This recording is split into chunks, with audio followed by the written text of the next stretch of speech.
And now, our feature presentation. To infinity and beyond! My name's Bond. James Bond. That'll do, pig. Bad boys, what you gonna do? Show you with the box. Who's in the box? Damn! Ew! Get off of me! Ugh, I'm in. A lot of people go to college for 7 years. I know. They're called doctors. Houston, we have a problem. We're the kids in America. Whoa. Welcome in, everybody. It's our final episode of 52/1995. I'm excited to be here. This is a live movie conversation podcast where we dive deep into the movies of 1995, I think. I'm your host, Cody. I'm thrilled to be joined this week by a duo, a gruesome twosome of Alyssa and Ryan to discuss the 1995 comedy Clueless. Welcome in to you both. Hello. This is going to be great. It's going to go really well, and we're not going to have any issues.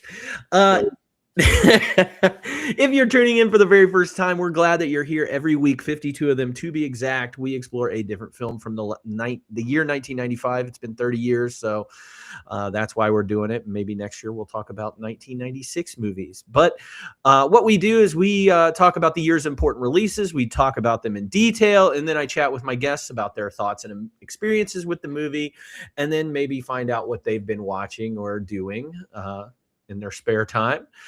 We are finishing out our year with the theme Make 'em Laugh, where every one of our movies are comedies from the year 1995, which is why we're talking about today's movie, Clueless. So let's talk to our guests about this.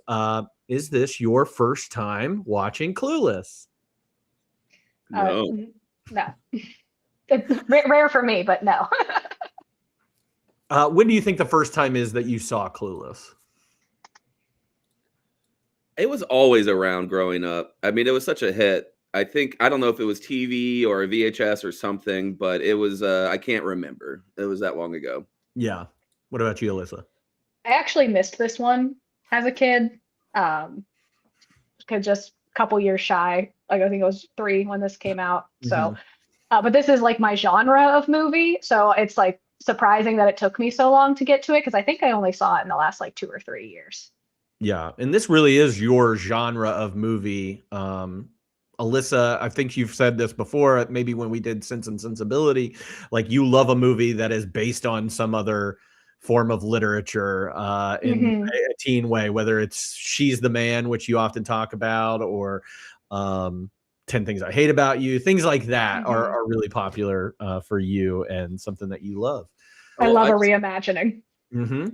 Totally. And I guess, is this like kind of the first one, even in teen movies of the 90s, 2000s, like stuff earlier than Clueless? I have to go back to like Heathers and stuff like that. I don't know, like the whole group of movies I saw a million of because I was the right age for that are like teen drama, high school movies that are filmed a certain way, and the Shakespeare and literature adaptations. I feel like it might start with Clueless. Yeah, the only thing I can think of are adaptations of like Pygmalion, because I feel like there are always like some variation of Pygmalion that's done, like Can't Buy Me Love. Because I was thinking about this earlier too, like is a ugly duckling story and they become a beautiful swan, whatever. But it is Pygmalion. I was trying to think of anything else, but this is pretty much the first one. I feel like the success of Clueless, it set the early 2000s. Like I think that's where you get the most of these, or like just this style of teen movie, like Ryan said, like in the way it's filmed and the way it's the colors and the plot lines, even based on Shakespeare or not. I think that was very early 2000s-esque, and this might have been the reason that we got that in the 2000s. I think is because of Clueless. Yeah.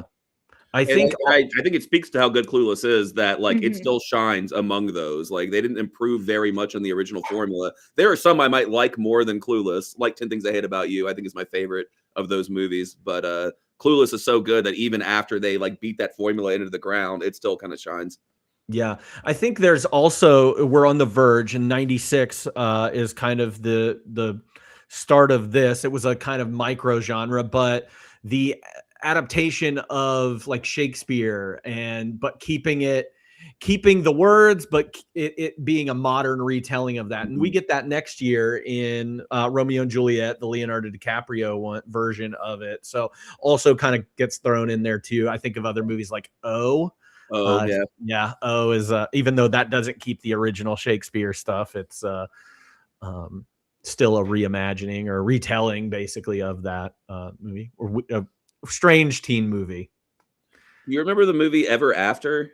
Loved Ever After. I was definitely of an age. Like, I think I saw it in theaters when I was in middle school, and it definitely touched all my feelings. But that was not based on a literal thing. I think it was just like a brand new fairy tale, right? Mm-hmm. But that was also in the era. I'm trying to think, is there anything else? I mean, Ella Enchanted. Oh, I've never seen that one. Ella Enchanted is highly recommend. It's a cute movie. That is a cute movie. It was a book. It was a book it wasn't an adaptation. It was just a full like convert the book into a script movie. It's one of Anne Hathaway's earliest. It might be her absolute earliest. Or at least like it was like the commercials was like breakout role, and it is about this girl who has been cursed into obedience. Every child is gifted with some type of a gift, and her fairy godmother's an idiot and gives her the gift of obedience. So anything somebody tells her, she has to do. So hey, freeze, and she like freezes in midair, and like it's all funny. When you say like the gift of obedience, you can get real gross with it, but it is very cute, very funny. There's a Queen song in there that's a full random musical number for no apparent reason. It's great. It is. I'll check it out. I do think I know it's a movie that exists, but I do think it gets forgotten because I bet people like Berenstain Bears it with Princess Diaries, and then was it Amy Adams in Enchanted? I bet people kind of put all of those together sometimes. Mm-hmm. Check that out. Oh, and another side note, I mentioned West Side Story. I guess you have like Steve Martin and Roxanne doing like the Cyrano thing in modern in the 80s, I guess. That's just another trying to think of other books that were remade into like modern versions, but Roxanne's one. But it wasn't very popular until right here at Clueless, and then it takes off. I forgot completely about Roxanne. Sorry about that. I think I lost connection there for a second. So and I'm sure we'll get into it, but now we're kind of doing the opposite thing where we're taking original source material and making it a little more 21st century, like the most recent, like Little Women and Emma. They're trying to make them snazzier and like more stylish. Yeah, it's interesting that we have a movie like Clueless in the same year that we have Sense and Sensibility.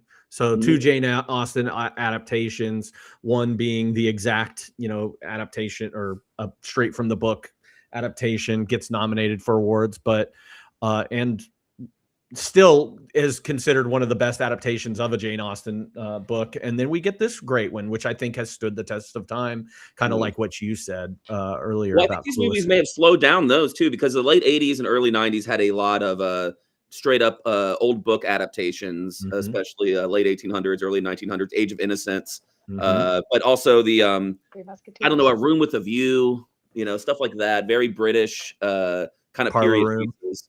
Yeah, were huge for a minute, and these might have slowed them down a little bit. Although you still had some in the early 2000s. Yeah, and we are this. There really aren't teen comedies. We had the teen comedies of the 80s, like the John Hughes stuff, and that kind of slowed down. And in 90, 89, 90, around there. So we didn't really have anything. It's kind of like the same thing with scary movies too.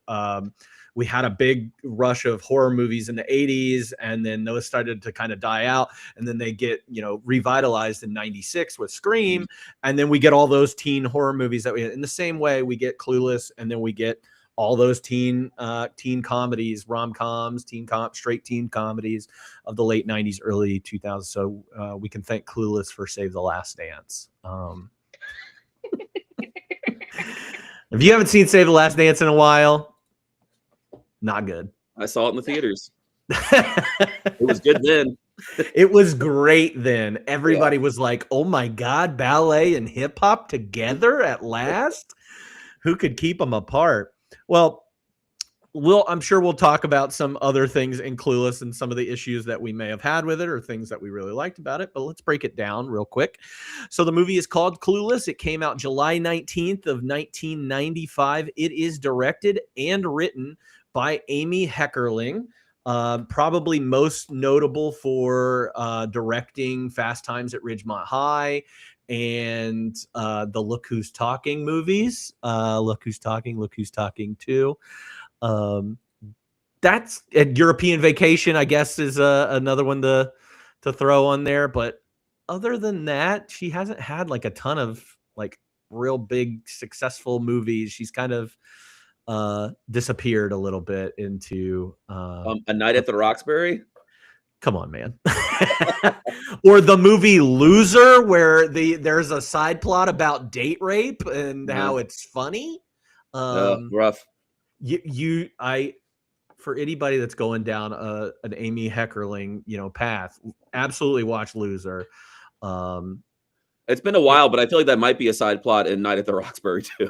Oh, I would not put it past it. I would not at all. If I went back and rewatched. Johnny Dangerously was another one that she did in the 80s, which is like a send up of all the old like detective movies of the 30s and 40s. It was not liked at the time. I do feel like I've heard more people talking about Johnny Dangerously lovingly. But yeah, most notably because of Fast Times at Ridgemont High. This movie stars Alicia Silverstone as Cher Horowitz, Paul Rudd as Josh Lucas, Stacey Dash as Dion Davenport, Brittany Murphy as Ty Frazier, Dan Hedaya as Mel Horowitz, Jeremy Sisto as Elton Tisha. Didn't even know these people had last names. Breckenmeyer as Travis Birkenstock. I did know his last name because we pointed it out when we were watching it. Wallace Shawn as Mr. Wendell Hall. Twink Kaplan as Miss Geist. Donald Faison as Murray Duvall. There's a couple other people in this movie that aren't as popular. The synopsis for this movie, though, is shallow, rich, and socially successful Cher. That's a tongue twister. Is at the top of her Beverly Hills high school pecking scale. Seeing herself as a matchmaker, Cher first coaxes two teachers into dating each other. Emboldened by her success, she decides to give hopelessly klutzy new student Ty a makeover. When Ty becomes more popular than she is, Cher realizes that her disapproving ex-stepbrother was right about how misguided she was and falls for him. That's the whole movie. Yeah, that's all of it. That's it. That's everything. This movie had a budget of $12 million and made $88 million. So this was a pretty big success for them. And it was pretty well liked as well. It had an 82% on Rotten Tomatoes. IMDb IMDb is a little bit lower, 6.9 out of 10. Letterboxd has this at a 3.7. Roger Ebert loved this movie. He gave it 3.5 stars out of 4. He said the movie is aimed at teenagers, but like all good comedies, it will appeal to anyone who has a sense of humor and an ear for the ironic. Heckerling walks a fine line between satire and put on, but she finds it, and her dialogue could be anthologized. That's a pretty good quote. Mark Savlov, I think of the Austin Chronicle, said, "Rarely do you find a film so aptly titled as this one." Sometimes I think that critics are just like, "Oh, I've got a good zinger in here," and they just have to do it. Right? Yeah. Okay, so this movie also has a little bit of a legacy, a lot more of a legacy than I thought. I do remember the Clueless TV show. It did have 3 seasons. I think 2 were on ABC and 1 on UPN. I could have confused those. I do remember watching it, though, with much of the same cast outside of Paul Rudd and Alicia Silverstone reprising their role. There's a Peacock drama series in development, which is kind of like I would assume kind of like the Fresh Prince of Bel-Air did, where they have that Bel-Air show separately. That's the only thing. But Alicia Silverstone signed on. Yeah, you know what they're going to do? Oh, she's going to do it. Oh, that's crazy. They're going to do Riverdale meets like Euphoria. That's what it's going to be like. You know what I mean? I hate that. Yeah, nobody wants that, but they're going to do it. Yeah. Okay. This is the other stuff that I did not know. 21 young adult novels were written in the Clueless universe. So So that's a reading goal for 2026. The comic book series has been going on since 2017. Whoa. And there was a musical version of Clueless that opened and closed within a year. So I was gonna say, how did I miss that? Within the last like 10 years. So kind of probably getting on the Mean Girls, Legally Blonde train, and just didn't work out as well as they had hoped. So not too bad with the with what they've got going on with the Clueniverse. The Clueniverse. The Clueniverse. That is a bad one. About the lore, I am fascinated about the 21 books. If they build on each other and create like a consistent universe, like I want to know what's happening in book 20. Do you imagine that it's like Sweet Valley High though, or probably like like Babysitter's that, which Club? makes it less interesting. Yeah. But it could be like Euphoria and have some serious plot. If it's YA, it might be more like the Princess Diaries. Yeah. I never read the Princess Diaries, so. Well, the movie is just the first book, but there's probably like 10 or 15 that come after that, just about Princess Mia. I had no idea. Yeah, the book was first, then the movie, as opposed to this. Yeah, lore. right. I need more Clueless lore. I gotta know.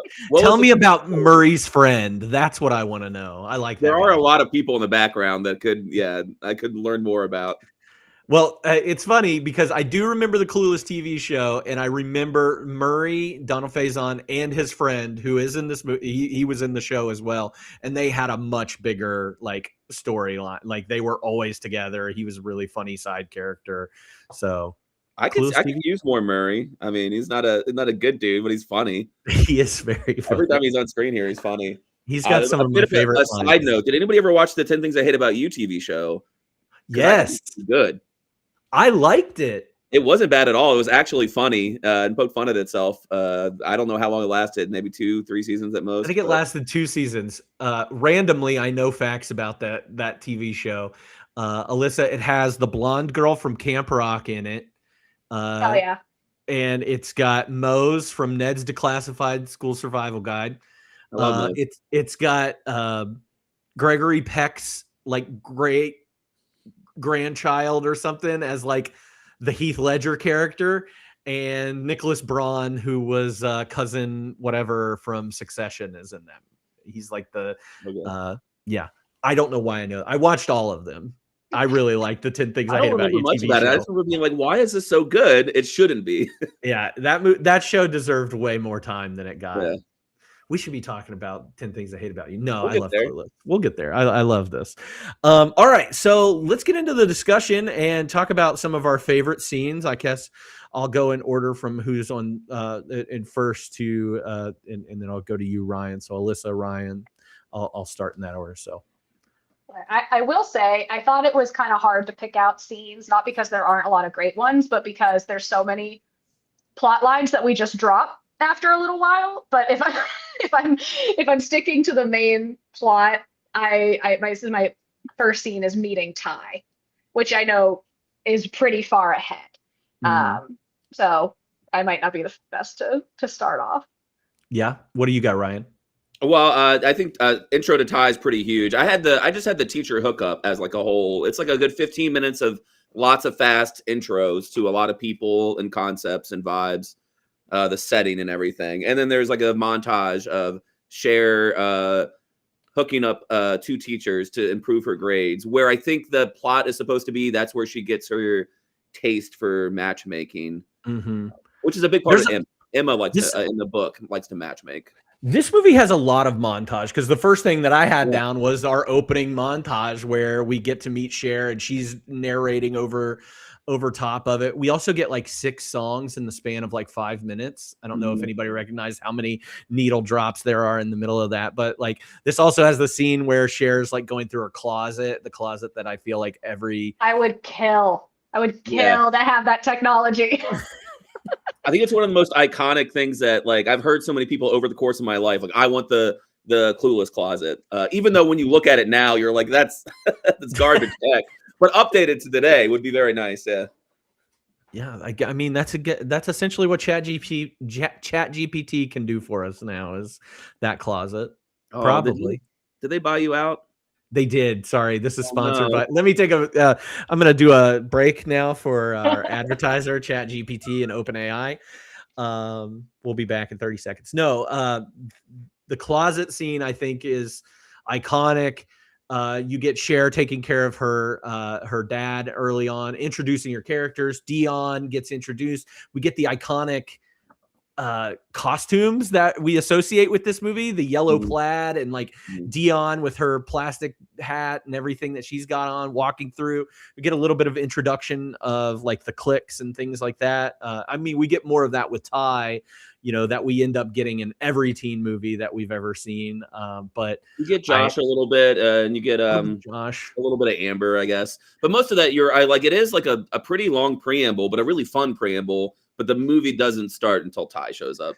Yeah, you're right. I do want to say every time that Josh gets mentioned, they make sure to emphasize that he is her ex stepbrother. They want to make sure you know this is not my brother at all.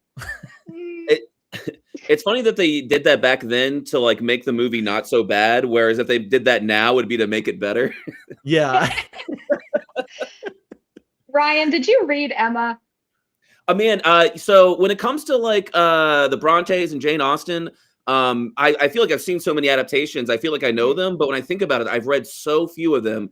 Emma is the only one I've read, and I don't remember a lot of details, but I remember I loved reading it. It was like 5 years ago, and I had a great time with it. And I just ask because why did they have to, like, is there a stepbrother situation? And I know that like times were different, but like, why did Josh have to be a stepbrother?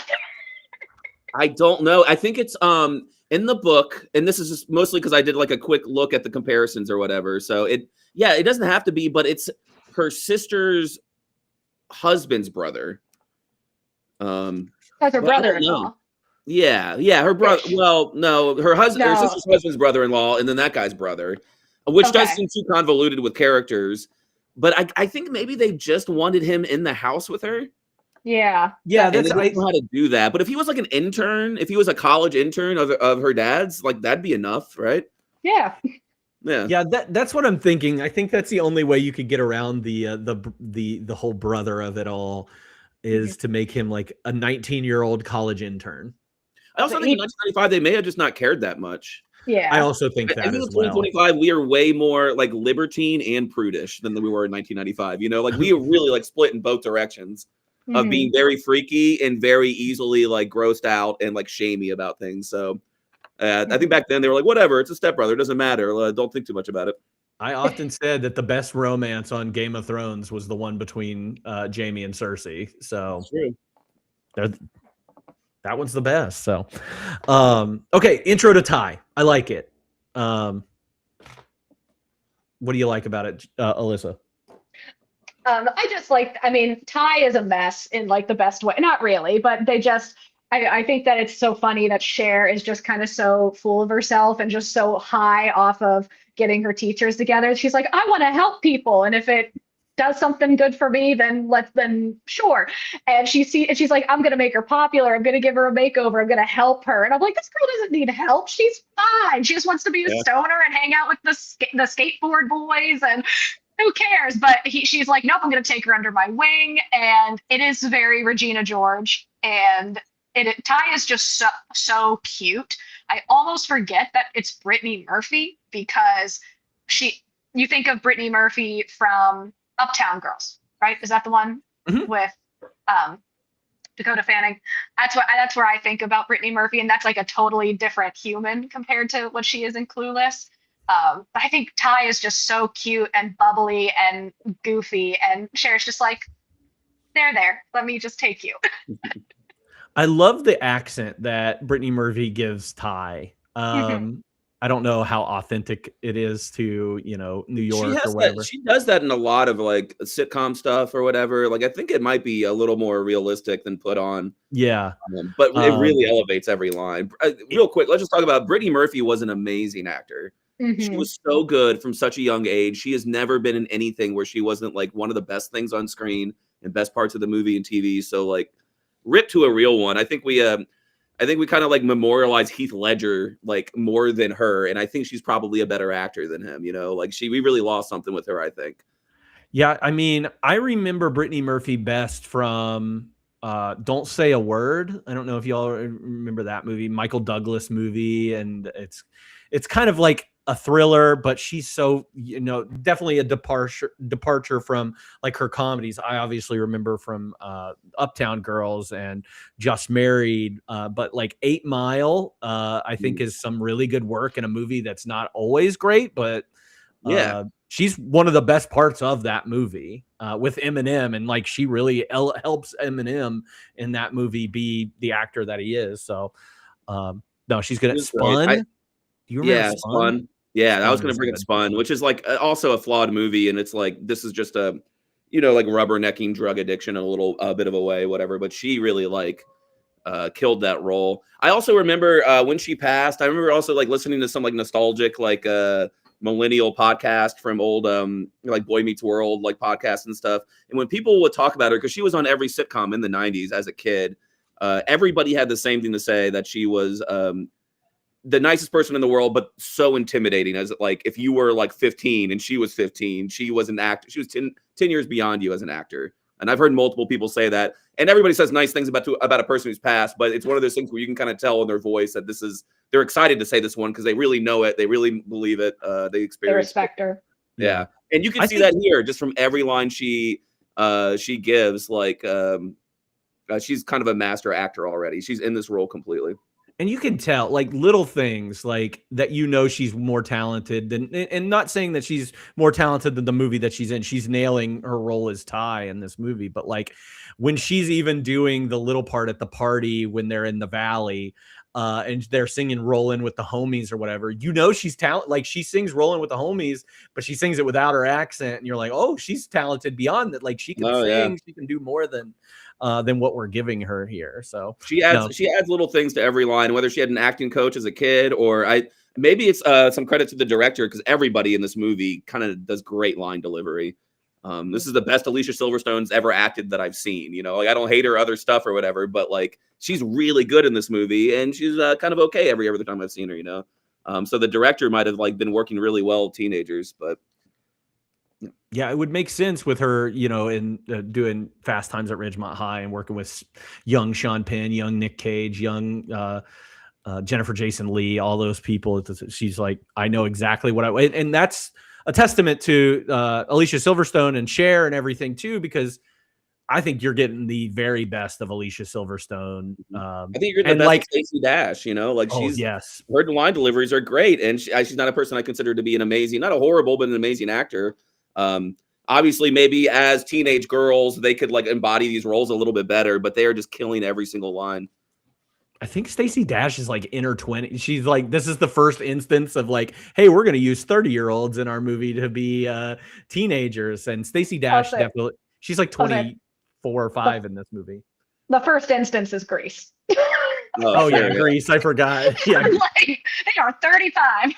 Yeah, Rizzo's like 50 and just sounds like she's been smoking a pack a day forever. Ripping cigs. Yeah. I love Ty. I love the intro to Ty. Some of the she does the lines in this movie. I could have written down so many quotes in this movie, and I had to back off on that a little bit because I think there's one line, I don't know if y'all have it, but like where she's like, "You're my first straight friends that I've ever had," and that's a line that I missed when I was younger. Like I never even heard. Like there are so many jokes in every scene in this movie that I think it really adds to it. Dialogue is packed. I love the my only straight friends line because it's never like exploited or expanded upon, but it tells you about that character so much. It feels very real, and it's out of nowhere. And even like Cher and Dion are surprised; they don't know what to make of that or whatever. But then you kind of understand who Ty was at her previous school in a cool way. I just hate that Travis gets dumped on so early. They're just like, get away, Travis. Yeah. Oh, that's right. Poor Travis. Travis Birkenstock. I'm sure he'll be fine. Yeah, I'm sure he'll be all right. You can't keep a guy like Travis down. Obviously that guy maintains his vibes, What's next? We'll go with you, Ryan. What's your next thing? Oh, the Valley Party's the next big scene. You Mhm. get Ty and Elton being like match made by Cher, and then that leads into like the big set piece of the Valley Party. What do we think about Elton? Mm. I mean, yeah, he's a dick. My oldest sister Tina was in love with Jeremy Sisto at this point in time. Like he was a hottie, and goes on to be still like an older, like a daddy, like Zaddy, like I that only know figure. his acting from 6 Feet Under, but he'll forever be burned in my brain from that show. He's a real creep in that show, but I don't know him from anything else. I know him from the made-for-TV movie The 60s that came out in the late 90s, starring Julia Stiles, Jeremy Sisto, and one of the guys from Kicking and Screaming. I can't remember that guy's name, but great miniseries. You all should look it up. They're all brothers, and they're all related in that. So Jeremy Sisto, he's amazing. Yeah. I think he's handsome, but he's slimy. Like Yes. there's a certain kind of handsome that you go, you don't want to talk to that guy, and he's got it. He looks like Christian Slater, who also Does. is handsome, but yeah, not real. You know, there's something about him. Alyssa called him a little froggy. He is a little froggy. He's got a wide I mouth. think I say he's got like a wide mouth. He's got a froggy mouth instead of like a trouty mouth. Trouty mouth. I think there's some good stuff at the Valley Party. We get Suck and Blow, which I think probably taught a lot of teenagers and kids a new party game, as opposed to the ones that we're used to, like 7 Minutes in Heaven and Spin the Bottle and everything. Suck and Blow looked Classic. a lot of fun. Apparently they had a lot of trouble with the Suck and Blow portion of this and could not figure out how to get, like, you play with a playing card, you don't play with a credit card. That's what the trivia said, is they couldn't do it with a credit card. And I was like, yeah, who could? Yeah, it's why you do it with a playing card. I do think, if you remember, I think credit cards back then were thinner, though. Like, they were bendier. Oh. Yeah. But it still seemed like harder plastic for sure. But yeah, playing cards, the only way I ever played. Hey, get it. Get it. It's funny. The second blow is funny because, like a lot of these teen movies, it gets confusing how old I'm supposed to feel about these kids, right? Because like, are they seniors? But then they talk about being 15, and then they're at a party that seems very grown up, very collegey. But they're also playing like ninth grade party, like makeout games too. Like with that much booze and that big of a house party, like you feel like people are just hooking up without needing to like have the warm up of like 7 Minutes in Heaven or something. Yeah, I wish they kind of would have aged them up even a little bit more, because they are 15 in this. They are supposed to be 15 years old in this movie. Yeah, which is anytime that they said like I'm almost 16, it like really rubbed me the wrong way. But like, yes, that party is crazy. You have them, smoking weed at that party. That's the only time it's acceptable, is to smoke at a party, not to get high all the time. That's an important rule that Cher gives Ty in this movie. Mm-hmm. We get like Ty busting her head, which is that seems another 10 Things I Hate About You comparison there. Yeah, because she dances. I almost thought that's what happened in this movie, and I remember that no, that's 10 Things, where she hits her head on, like, she's dancing on the table. What does Ty get hit, or what does she get hit with? A shoe. Oh. Somebody kicks a shoe and it flies off their foot. Also, in the synopsis, because I remember, like, the synopsis, that Ty was like a klutzy mess. She's not klutzy, right? She falls at the frat party though, on the stairs. She does. Yeah, and then she's like really sad about it. She does trip down the stairs. You're right. Yeah, that's she's her. She's the fact that she's like mousy and shy, maybe, but she's not even that shy. Like Alyssa was saying, like she seems like a person who's got her like personality together and has a lot of good confidence and everything. So that kind of like misses in this plot where they're like saving her a little bit. Do we think that Ty's rich? I mean, you gotta be in Malibu. Yeah. They are, I mean, like maybe not like Cher rich, but I mean, she goes to a school in Beverly Hills. We don't really ever see Ty's like family or her home, but she lived in New York City, right? Like you got to have money to live there or LA. So yeah, that's kind of what I always assume. I assume that she was rich, and they were just like, this is what an East Coast rich person is like, and now her family's over here. So I kind of just assumed that she was rich. I didn't. It has nothing to do with the plot. I just wondered if you all thought she was rich or not. She doesn't have columns that go all the way back to 1972. Whoa, watch. Those are classic. All right, Alyssa, what's your next one? I had the party that kind of like gives us, what's the jerk's name? Elton. Elton, yeah. Elton trying to hook up with her, and then she ends up getting mugged, and we just totally bypass that for a little while. And it takes me to her date with Christian, or meeting Christian. So, as she is matchmaking and quote unquote helping Ty, she realizes that she wants to be matchmade herself. She wants a partner, a boyfriend. And she's like, all these high school guys I'm just not interested in. I'm not, these guys are lame. And then appear, Mr. Christian in all of his glory, in all of his queening out glory. He's so precious, and she's like, this is it, this is the guy, this is who I'm gonna lose my virginity to. And we got a couple solid scenes that are very funny with him. There's so much truth to that too. A certain type of teenage girl, especially like Cher, being clueless enough, but also her dream guy is a gay guy. Absolutely. Yeah. High fashion, knows things about fashion. He can, talk to her. She can talk to him about anything, like gossip and who's hot, who's not, and they can have like a great rapport back and forth. Mm-hmm. And he's sophisticated. He likes art. Yeah, absolutely. And like old stuff too, like the classics, like the Rat Pack and stuff like that. Certainly a guy like that's not that bad. And well, you have her famous monologue about like, I don't understand the way boys today dress, right? And so like as a complete contrast to that, Christian's there, like finally there. I don't like high school boys, but I haven't met one that I like. But clearly he's doing a different thing. She's hymenally challenged. That's why she's a virgin. No, I love honestly, the Christian and Cher part of this movie is one of my favorite segments. Mm-hmm. I think it's super fun. I like catching all the things, like on a rewatch, catching all the things that clearly tell you that this is a gay man. Those little things that he keeps doing, and very out there things that he is doing. Like whenever she asks him about Amber and he goes, Hagsville. I love that stuff. Well, as a movie nerd, a joke that probably doesn't land quite is the fact that like he was a really big Tony Curtis fan. Like he needed to watch Tony Curtis and like Gladiator gear. And I was like, yeah, Tony Curtis was famously gay and oily and muscly back in the day. So yeah, it's not even just Spartacus, it's him being in drag too, and Some Like It Hot. Yeah, and Some Like It Hot. One. Yeah. So I love those little things that you're like, oh, he's clearly gay. But also they do pepper in those things that kind of give him that bad boy edge whenever he's talking to Cher's father. Ask him if he drinks, and he says, no, thanks.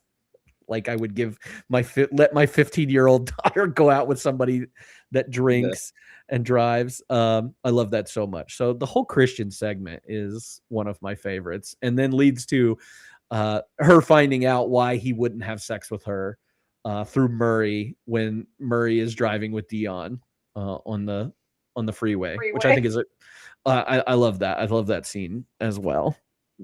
Anytime when someone is behind the wheel, Dion or Cher, it is just a masterpiece. Yeah.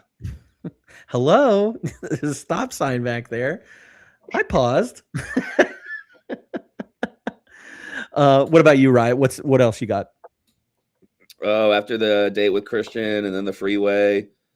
I mean, we're getting in the third act, so then it's Ty's popularity, which is a little unjustified, but I mean, it kind of makes sense. It's probably an accumulating effect of Cher's efforts, I guess, and then like people give Ty attention, and then Ty's natural charm comes through. But through that weird mall scene where she has a story to tell, and then all of a sudden, it comes out to the viewer more that Ty is cooler, and that Cher and Dion aren't as adult and all figured out, mostly through the fact that they're virgins. Like, and then Ty becomes the most popular person, which makes Cher go into a tailspin of an existential crisis, a Ren and Stimpy style crisis. I like that when she goes through her existential crisis, she just starts to wear t-shirts and jeans, but she still looks very fashionable. That's her dressing down. Yeah. And then she gets really involved in the Pismo Beach disaster, which is what they used to call me in high school. I call this the like Cher's wake up call through all this. I think it's kind of it is all with that tie. It is tied in with Ty in the mall scene, and then her coming over to Cher's house to burn the Elton memorabilia, which is insane. And then she calls her out. She kind of gets a little pissed off at Ty, and then Ty retaliates with the best burn in all of cinema the history. best line in this entire movie. I'm going to say it to somebody this week, and it's not going to be true. Neither thing's going to be true about them, but I'm going to say it, and it's still going to hurt them.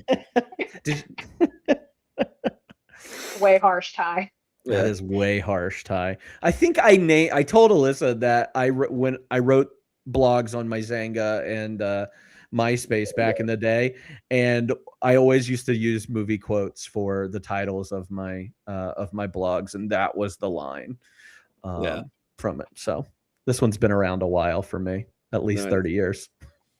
It's so good, and she says it like she means it. Yeah, she does. What else do we pick out from this? About this sequence too? Cher's wake up call, and then it gets into falling for Josh, I guess. Like as silly as this movie is, and as like rapidly edited and all over the place it is, I find it very affecting. Like I really believe that like so much happens in this movie in 90 minutes. And it's all very welcome. It doesn't feel like too much, but things happen very fast. So when Cher does kind of have this depression, I believe it. I feel it for her. I'm rooting for her to figure it out. When she has the realization that on paper isn't earned, but in the movie feels great that she's into Josh. I have that realization with her. Like I think it's like a really well-made movie. It's very tight. So as much as you don't see any of that coming, or you wouldn't think that's where the rest of the movie's going, it all kind of works anyway. This movie is so full of montages. I think on this rewatch, that's where I was like, that's where everything happens. Or all in these narration and montages. There are like 4 or 5 montages in this movie, but I'm never mad about it. And that goes to what you were just saying at all. It really does deliver everything in that tight 90 minutes. And I love it the for script and the actors, I think. Like they just make you believe everything. And you find every little line interesting so that you go along with it. This movie is shot like a music video. Like if you just let a whole song play throughout like the actual movie, it would be cut like in the same amount of 10 seconds or 5 seconds as a music video would. Did I cut you off, Alyssa? You were going to say something. Oh, so good. Oh no, you're fine. I was going to add, like, I do like that even though you're not necessarily like thinking it's going to end up with like her falling in love with Josh, there are those little hints throughout, like Josh being like, oh, when she goes to that, when she goes on her date with Christian, he's like, I better go check on her. And you can see the teeniest, tiniest moments of not starting to fall in love with each other, but starting to get curious about each other, which is very, like, I don't know why I'm doing this, but I feel like I should for some unknown reason, which is very teenagery for both of them. And I love it. And I think it leads to their chemistry at the end. I feel like sometimes with a teen movie or any kind of romance, there's not enough lead up to, it's like, it was always you. And I'm like, what are you talking about? Y'all haven't even talked this whole time. But these two definitely had the tiniest interactions, which we get to review together with the montage. And I think it is played really well, especially for like 15, 18-year-olds. Mm-hmm. Yeah, and they do not, I know I mentioned earlier that they make sure to let you know that he is not her brother like 3 or 4 times in this movie. But like, other than that, you never get any feeling like this is weird or that there's like, I shouldn't be rooting for these two to get together. You do find yourself being like, oh, they're cute. Like they're like teasing each other, or they're having actual like good conversations about, hey, you're doing this for your own vanity. You should probably stop that. And then her calling him out for being like a douchey college kid that needs to loosen up and have a little bit more fun and realize that he's still a kid. Yeah, that's the exact thing too, which I think makes the characters actually make a little bit of sense being different people. But I think that's part of the book too. I think the guy that Emma ends up with is the only. She comes to town and she's immediately the most popular person in the book, and the only guy who's ever like questioning her motives because she's always like, "Oh, I'm just helping so and so out," and it's like, "Are you really? Or are you having fun with this?" Is the Josh character in the book. Knightley, I think his name is like. That's the only guy that ever criticizes her. And vice versa, if you could see the movie from Joss's perspective, he's also a college guy who's full of himself in a different way. And she's the only one that, like, in the movie that you would see that, like, doesn't fall for it. So it does kind of make sense that they would both be kind of self-assured people who want to be with somebody who, like, checks them every now and then. And it's not so much enemies to lovers as it would be like Pride and Prejudice, where it's her, what is his name in Pride and Prejudice? Mr. Darcy. Mr. Darcy, yeah.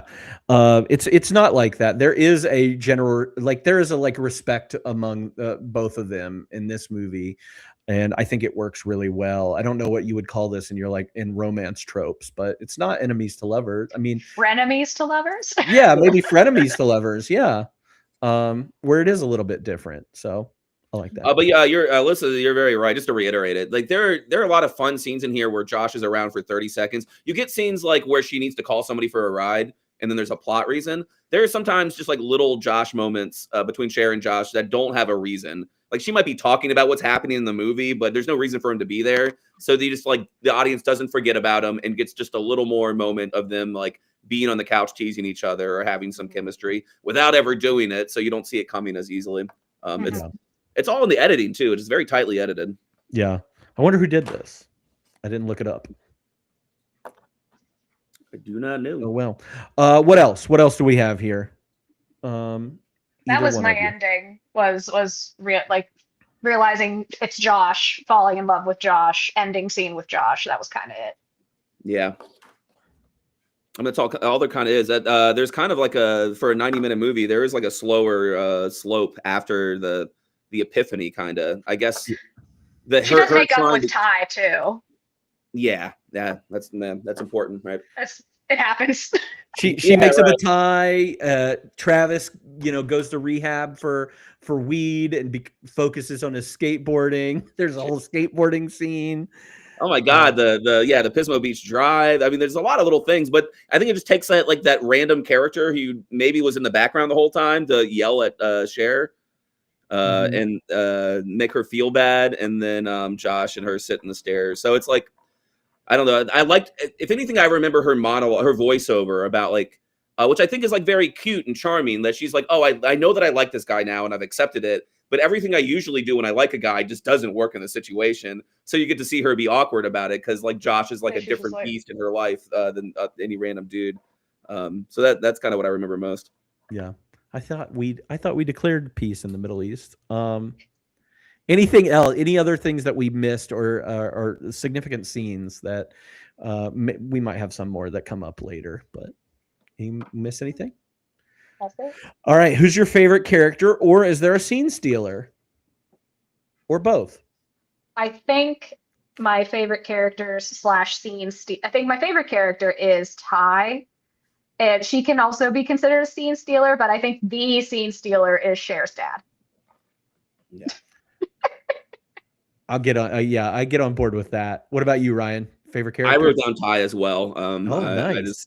I just like every time she's on screen, every time she's talking, I'm having a good time. But Mel is a good choice. When I think of scene stealers as like side characters, because every time he's not around all that much, but every time he's around, it's awesome. Yes, I had Cher written down as my favorite character.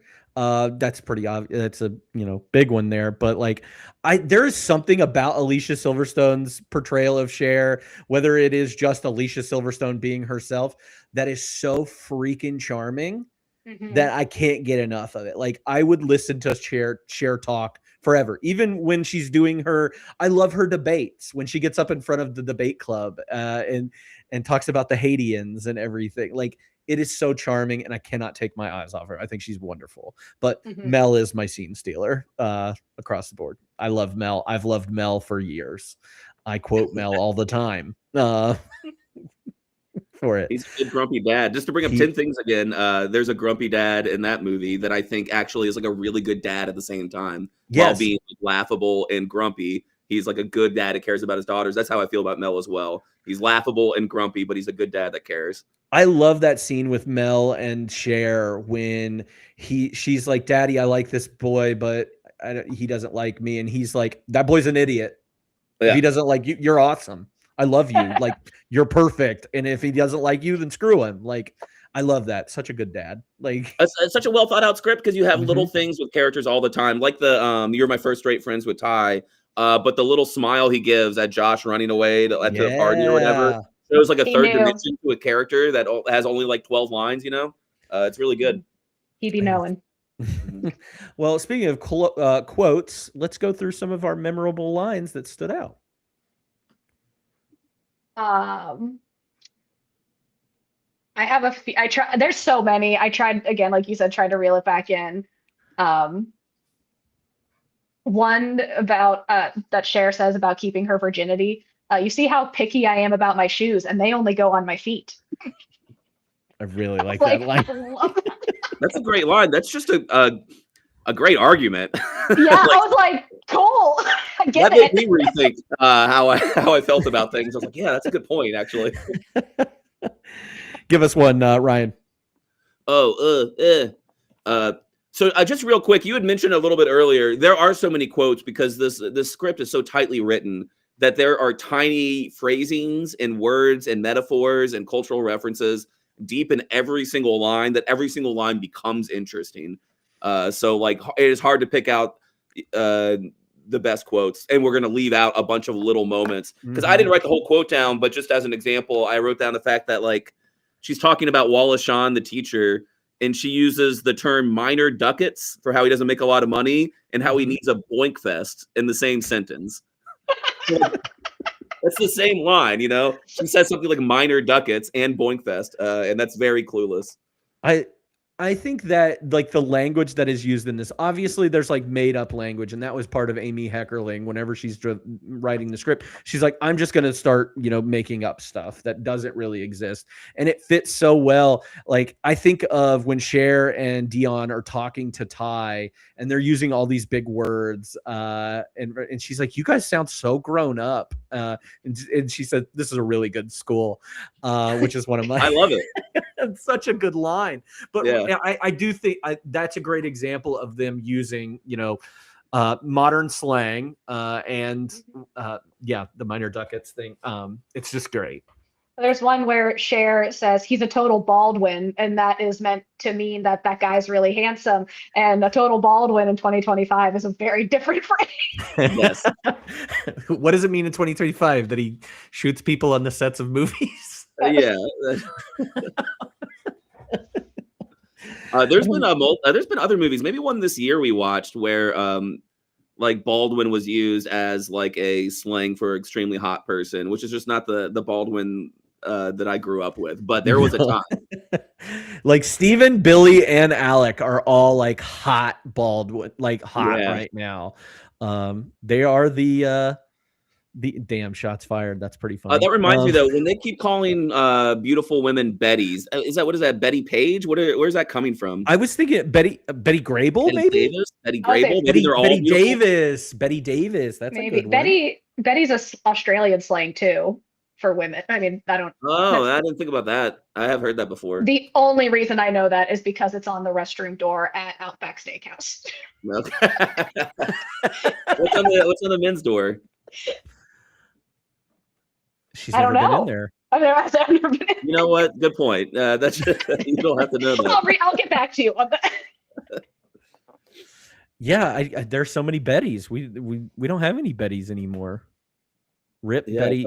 Betty Gilpin, I think, is the last like Betty that I know about. No, but I love that. It's, and I always bring this up because I'm a big fan, but like it's the same thing that Joss Whedon did whenever he created Buffy the Vampire Slayer. Just created slang that sounded cool and eventually caught on. And Amy has to take notes from Amy Heckerling in creating this. In my opinion. Yeah, 'cause totally. she's so good at it. So, give me another line, Alyssa. You brought up Cher's debates and her conclusion for the incident. And in conclusion, may I please remind you, it does not say RSVP on the Statue of Liberty. And I'm like, hell yeah, girl. Like there is like a little detail too that like Cher is smart. Like she is clueless, but she is very smart. Like she corrects Josh's like girlfriend in the car as to who said a certain line in a Shakespeare play. Like she does have smarts. She just her delivery is just insane. Yeah, I like that a lot about the script. I do think that it gets a little messy because she like does things like reference Botticelli, or like if she does know like Old Betty's, like she doesn't know who Billie Holiday is. But I would much prefer this somewhat unrealistic version of a 15-year-old who is like very smart than trying to be very true to a random average 15-year-old. Nothing against 15-year-olds, but like in the world. Like that movie's a lot more boring to listen to. So I like when scripts are always elevated a little past reality, when the dialogue is a little unrealistic. But all the little tiny references to Monet and a lot of art and stuff is really cool. Well, I think that goes towards her being a teen. Like the reason she knows the Hamlet thing is because she saw the Mel Gibson, because Mel Gibson's a hot guy, and she saw the Mel Gibson movie, so she knows all of that stuff. I don't know why she would know Monet and everything, although I do love the use of Monet in this film. Like, I have that quote. Calling her a Monet is really good. What do you have, Ryan? This is almost just a what the fuck moment, but it's very funny to me when she thinks she's on a date with Christian and she offers him wine. And he says, no, you notice how wine makes people want to feel like sexy? That's what he says. Like he's like, have you noticed that about wine? I mean, and the funny part is that she's like, that's okay. And he's like, I think he actually in that moment, you can tell me if you think the same. Do you think at that moment he realizes that she's into him and doesn't realize like that he's gay? Yes, I think it is at that moment. Shortly after, and gives her a look. She's like, "That's okay." Like if wine makes us feel sexy, and then he's like, "All right, I think I'm gonna go." Yeah, he's like, "I don't want to feel sexy around you." Yes, it is definitely at that moment, and not when she's like, "My feet are cold," and he just slams a pillow on top of them. I got you, kid. How's that? And she's like, "Thanks." The one that whenever she finds out that she's in love with Josh, she's like, I like Josh. The next line that she says is, I am majorly, but totally, but crazy in love with Josh. Yeah. But crazy, which I think I want to use from now on. I'm but crazy about like BUTT crazy, not butt crazy. Like, yeah, I'm butt crazy in love with Josh. Butt crazy in love with Josh. Love it. Yeah. All right, Alyssa. I got one from Cher's dad, but when he's talking to Christian, and he goes, "Hey, you, anything happens to my daughter, I got a 45 and a shovel. I doubt anybody would miss you." And I was like, that's big Ralph energy. That is your dad. Absolutely. My also this point isn't likely. Well, he's obviously a moron. That is also my dad. I saw a lot of Ralph in this man. I do think I doubt anybody would miss you is my favorite part of that. Like it's the threat. And then on top of it, you also seem like an asshole and nobody's going to care if I kill you. Yeah. There's layers. Yeah. I think Dan Hedaya is perfect in this role. I think they wanted Harvey Keitel originally. And I think Dan Hedaya. I think he would have done a good job, honestly. I think he would have done a good job, but I think the way that he delivers, I got a 45 and a shovel. Like just that punch that he puts on that line is so good. Does he have like an accent? Like, is he also kind of like Brooklyn-esque, or is that just how that actor talks? Yes, I think that is just, I think that no, that is his accent. That is how he sounds. He was Carla's husband in Cheers, whenever that was on. Oh, I didn't remember that. Yeah. Oh, yeah. I mean, I didn't include it in trivia because it's just not interesting enough to include. But like, there are like they have a mezuzah in the house. They have a traditionally Jewish last name, and all three actors in the family are Jewish: Alicia Silverstone, Paul Rudd, and Dan Hedaya. So it probably is. He probably is giving like New York Jewish kind of actor vibes. Yeah. Okay, that makes sense. What else you got, Ryan? After the frat dance, when Cher's talking to Josh, and she says, Did you notice any positive changes in Ty? And Josh says, yeah, under your tutelage, she's exploring the challenging world of bare midriffs.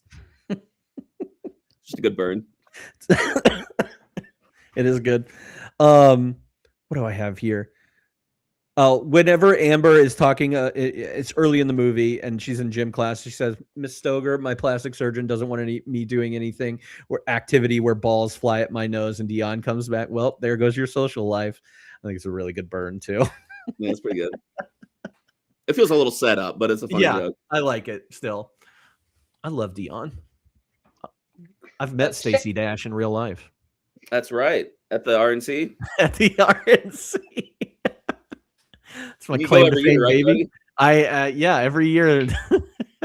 CPAC and Turning Point USA. They're on my list. Now I think she's recovered now. Oh, really? Yeah, I think she didn't get as much money in it as she thought she was going to. The So didn't pay off. Yeah, I think she's doing a new grift now. Alyssa, anything else? I'll say to speak to Dion, Cher asks her, would you ever call me selfish? She says, not to your face. I love that. It says it immediately. And like Cher looks at her so endearingly. She's like, oh, yeah, it's so good. Ryan? I like I think there might be 3. I only have 2, but it's mostly again in delivery. Elton's attempts to get out of class. Every time. The first one is he raises his hand and goes, "Yeah, I can't find my Cranberry CD. I got to go to the quad before anyone snags it." I'm pretty sure he's playing the Cranberries. Like teenager sentence, from that era. But my favorite one was right after Cher gives like a debate speech. Wallace Shawn's like, does anybody have any comments on that? And he raises his hand immediately. He goes, "My foot hurts. Can I go to the nurse?" And the only one that lets him go is Miss Geist. Miss Geist. Miss Geist lets him go when he's like, "I gotta go to the bathroom." She's like, "Whatever." So no, I love all those moments. There's another moment I have in my biggest laugh that are consistent throughout the movie that I can't wait to get to. I love whenever her dad calls her in the valley. And he goes, "Do you know what time it is, Cher?" And she goes, "A watch doesn't really go with this outfit, Daddy." Yeah. Are you in Kuwait? Because he hears the helicopter above. I love that too. And she goes, "Is that in the valley?" I forget about the. What else? We kind of talked about some of the other ones I have already, so.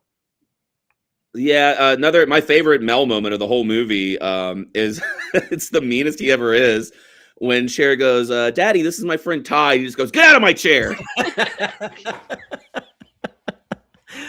I have let's see here. Oh, we didn't talk. We left it on the table, but it's why should I listen to you anyway? You're just a virgin who can't drive. Yeah, and that was. God, I wish I could do a Brittany Murphy accent. Some of these just don't work without it. Who can't drive? Who can't drive? Because I kind of had my buns. They don't feel nothing like steel. Oh yeah, my buns don't feel nothing like steel. Oh man. Hopefully not sporadically. Oh, that's good. That's good. Yeah. Give me like 10 minutes. I can figure it out. Yeah. I like when Cher has talked to her dad about her grades and how he got them changed. And he says, "Honey, I couldn't be happier than if they were based on real grades." It's so good. Any other quotes that we might have missed? A couple. I guess the only one, because I remember this was an often quoted one. People would just say this randomly in the early 2000s, but it's the only good burn that Amber gets when Ty's introduced to the gym coach. And she's like, "You don't have time to change, but you could hit a few balls on those clothes." And then Amber goes, "She could be a farmer in those clothes." Amber's good. I think she's good in the TV show too. If I remember correctly, she's kind of obviously she's the bad guy in like every episode. Just trying to keep Cher. I think if she had more time to shine, she could have been a better villain. I think that's the best part of the TV show is that all those little side characters get a lot more time. So you get way more Murray and Dion and Murray's friends and Amber, a ton of Amber you get in that show. So anything else? That's it. All right, biggest laugh, cry, scare, or thrill. My biggest laugh, I said it earlier, anytime Cher or Dion is driving. Then on the freeway, Cher getting into a full-blown wreck during her driving test, running stop signs. Like, it is so funny to me, just obliterating every traffic law. And that, like, like Dion screaming, like, ah! Marie's like, hands on the wheel, hands on the wheel. Like, every time is so funny to me. Should I leave a note? Still goes from the trailer. I know that one a lot. What about you, Ryan? The only thing I had, just because the whole speech wasn't worth to put in the quotes section, but there were little moments. The movie goes back and forth between being grounded and absurd, but I think one of the little absurd moments was when Travis has the most tardies and he stands up and has a whole speech prepared. I love that. Great. I have one kind of similar to that, and I didn't want to say it in the quotes, but it's whenever Murray is calling Dion woman, and she's like, I hate when you call me woman. And he goes, okay, but street slang is an increasingly valid form of expression. Most of the feminine pronouns do have mocking, but not necessarily in misogynistic undertones. And he looks so proud of himself. As he smiles and sticks out his tongue and runs away. The other funny thing that I had that I caught more this viewing than I have anytime is her maid throughout the whole movie is so scared to death of Mel. And you see it in the little moment. There's one point where they're in the kitchen talking and the maid is just in the background. You barely see her. She's just like in this little cubby and you just see the front part of her because she's so scared of him. I think it's so funny. Yeah, they could have done more with that. I liked her a lot. Well, the one bit she gets to talk, I did have. I am not a Mexican. I'm not a Mexican. And Josh is like, she's from El Salvador. It's an entirely different country. And Cher goes, what does that matter? And he goes, you get mad if anyone thinks you live below sunset.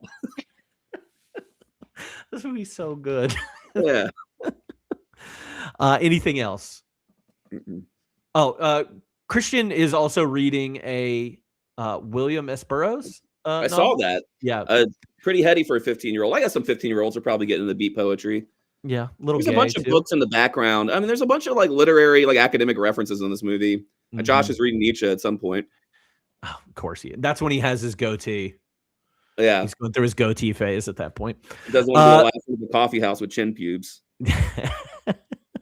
Most what the fuck ridiculous moment in here. What about you, Alyssa? The fact that Cher is mugged at gunpoint and we just ignore it for the rest of the movie. Like, that is traumatizing. And Josh specifically is like, oh, fine. Yeah.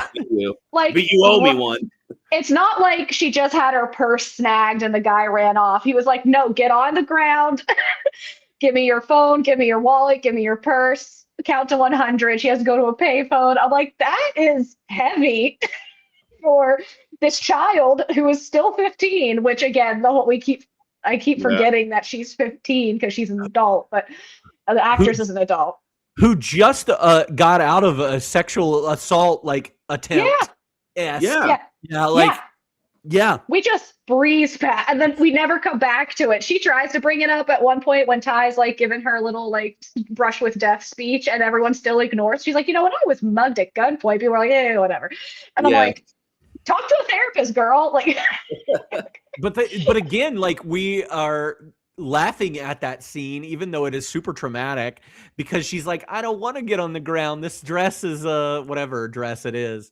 And she's just like squealing as she's getting on the ground and starting to count to 100 or whatever.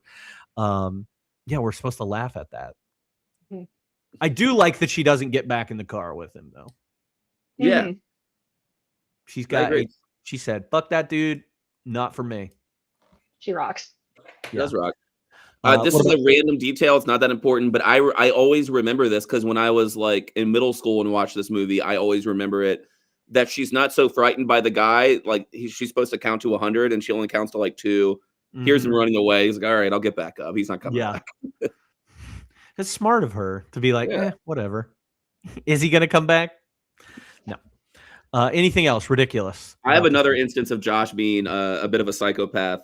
When she's talking to him about like mentoring Ty, he says, you've never had a mother, so you're acting out on that poor girl like she was your Barbie doll, which seemed like an intense psychoanalysis.